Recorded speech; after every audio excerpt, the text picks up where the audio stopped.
Acclaimed American horror writer Stephen King, in his book On Writing, has a short section on the use of symbolism in storytelling and in character names. Now, Tim Mackie, in a discussion on Adam and Eve, gets into a debate about the meaning behind the names of Adam and Eve. What I want to show you is how the words of a great American horror writer can show us maybe a better way to read the first story on the pages in Genesis.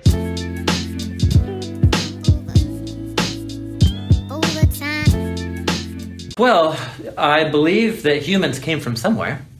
Okay. But even Jesus referred to Adam, so Paul referred Yeah, to that's Adam, right. That's right. So, but there we have to ask, what are they referring to? They're referring to a narrative figure on pages 1 and 2 of the Bible. Sure. So let's go back to pages 1 and 2 of the Bible. What do they tell us? They tell us about, Adam's name means human. All right. It means humanity. And Eve's name means life. So you have humanity and life. This was, again, in my journey of trying to figure out what this means. How do I take this story, this book, and what is going on here? And so even him pointing out, look, man, human, Adamah, human, life, ground, earth, like the extensions of Adam in Hebrew have all of this, webbing complexity in the way that the word can get transformed and used.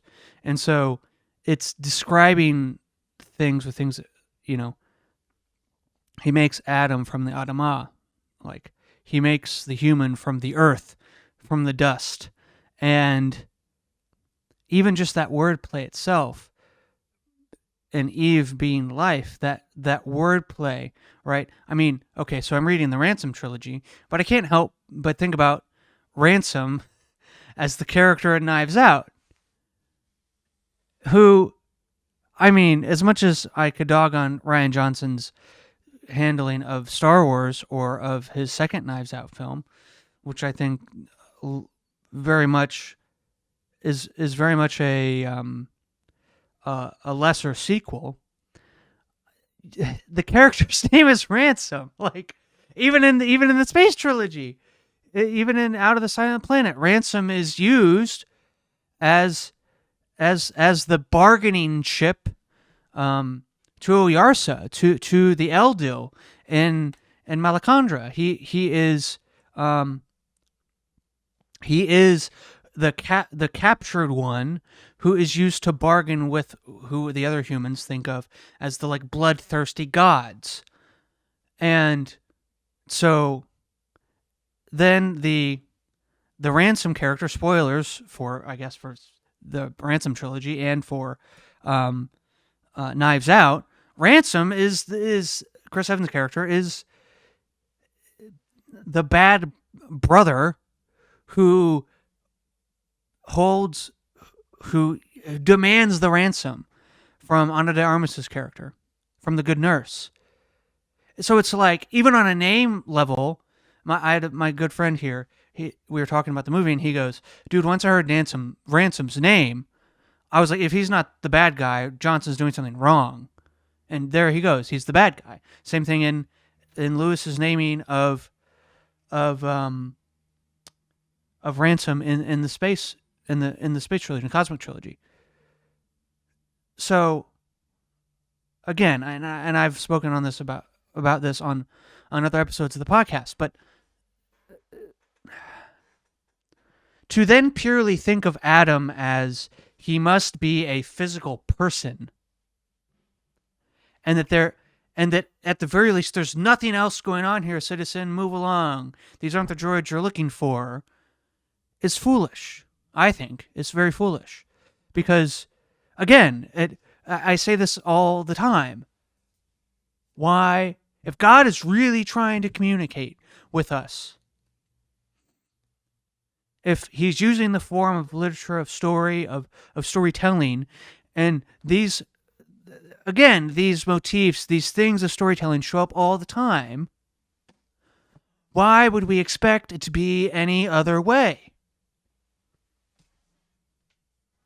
The cognitive dissonance that happens here is astounding to me at times.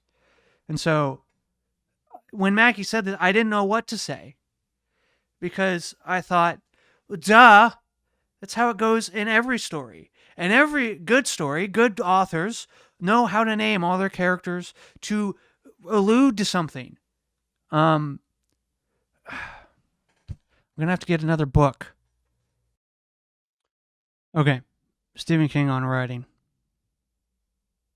I'll make myself a little smaller so you can read it all. On the craft of writing, on storytelling, on the fact that this is how it happens in all other aspects. Why would we expect it to be any different? But wait, symbolism doesn't have to be difficult and relentlessly brainy, nor does it have to be consciously crafted as a kind of ornamental Turkish rug upon which the furniture of the story stands.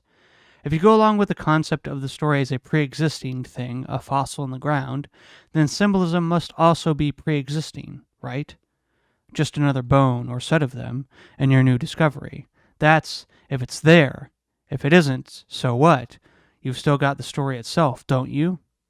If it is there, if you notice it, if you think you should bring it out as well as you can, polishing it until it shines, then cutting it the way a jeweler would cut a precious or semi-precious stone. Carrie, as I've already noted, is a short novel about a picked-on girl who discovers her telekinetic ability within herself. She can move objects by thinking about them. To atone for a vicious shower room prank in which she has participated, Carrie's classmate Susan Snell persuades her boyfriend to invite Carrie to the senior prom. They are elected king and queen. During the celebration, another of Carrie's classmates, the unpleasant Christine Hargensen, pulls a second prank on Carrie, this one deadly. Carrie takes her revenge by using her telekinetic power to kill most of her classmates and her atrocious mother before dying herself. That's the whole deal, really. It's as simple as a fairy tale. There was no need to mess it up with bells and whistles, although I did add a number of epistolary interludes.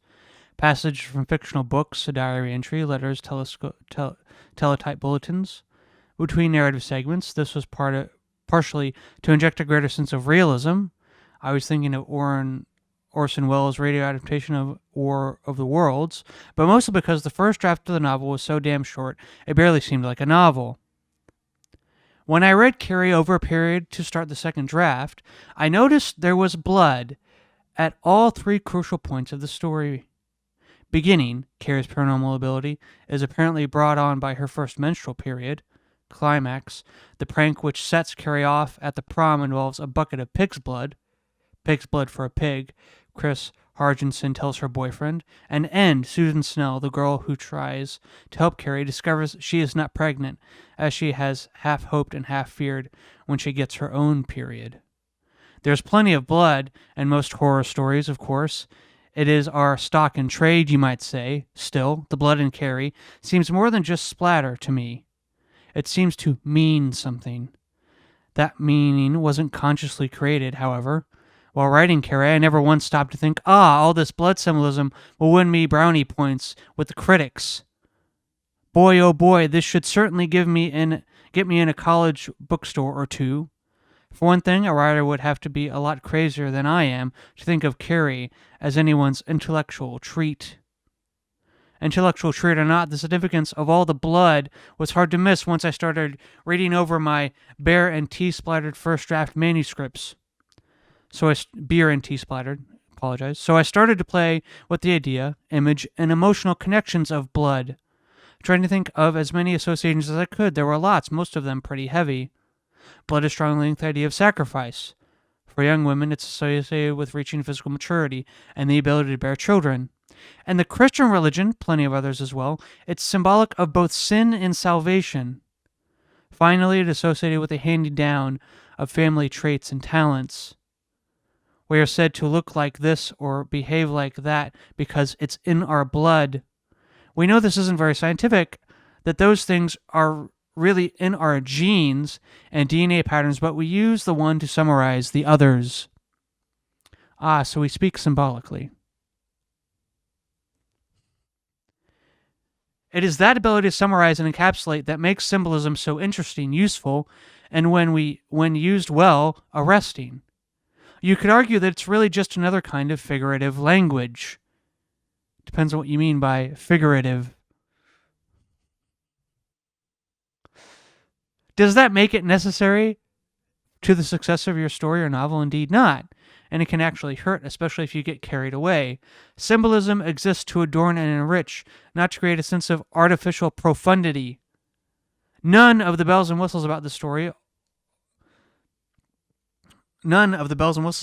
are about the story, all right? Only story is about story. Are you tired of hearing that yet? I hope, because I'm not even close to getting done saying it. Symbolism, and other adornments too, deserve a useful purpose. Though it's more than just chrome on the grill, it can serve as a focusing device for both you and your reader, hoping to create a more unified and pleasing work. I think that when you read your manuscript over and when you talk it over, you'll see if symbolism or the potential for it exists. If it doesn't, leave well enough alone. If it does, however, if it's clearly a part of the fossil you're working to go underneath, or you're working to unearth, go for it, enhance it. You're a monkey if you don't.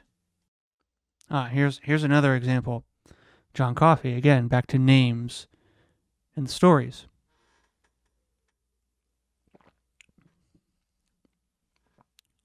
I most often see chances to add the grace notes and ornamental touches after my basic storytelling job is done.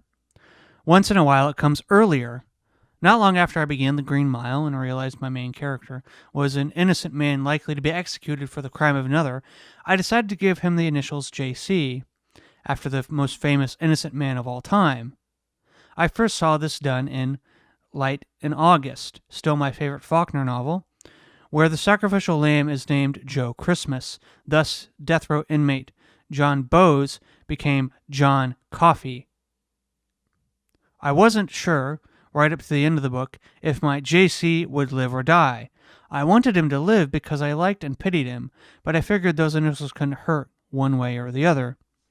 Mostly I don't see stuff like this until the story's done. Once it is, I'm able to kick back, read over what I've written, and look for underlying patterns. We'll come back to this quote from this book probably at some point soon. If I see some, and I almost always do, I can begin at bringing them out in a second, more fully realized draft of the story. Two examples of the sort of work second drafts were made for our symbolic and theme. And then, as we said about earlier, we just read about Carrie and blood. I want to give you one more example.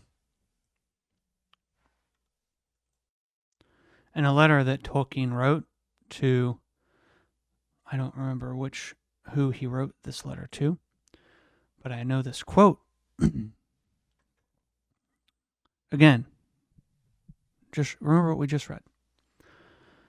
Tolkien himself said, The Lord of the Rings is, of course, a fundamentally religious and Catholic work. Unconsciously so at first, but consciously in the revision.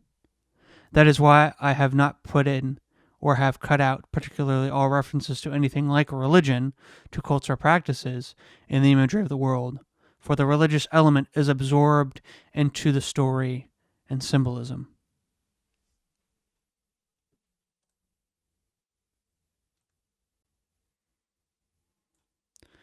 What does it mean to tell history? What does it mean to write a story? What does it mean to have characters named Ransom? What does it mean to have blood as a making its appearance in major focal points of your narrative? What does it mean to have a main character with the initials JC? What does it mean to have something unconsciously at first, but consciously in the second draft, be a very religious and Catholic work?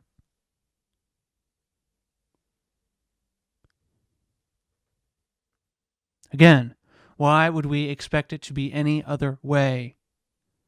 And if these stories in Genesis are telling us something about the world, are telling us something about humanity, are telling us something about our lives, why would the characters then not be named human life? Now, this was just a clip from a larger video I've done. If you want to see the whole thing, it's linked in the description below. And if you want to see the whole series, it's also linked in the description below.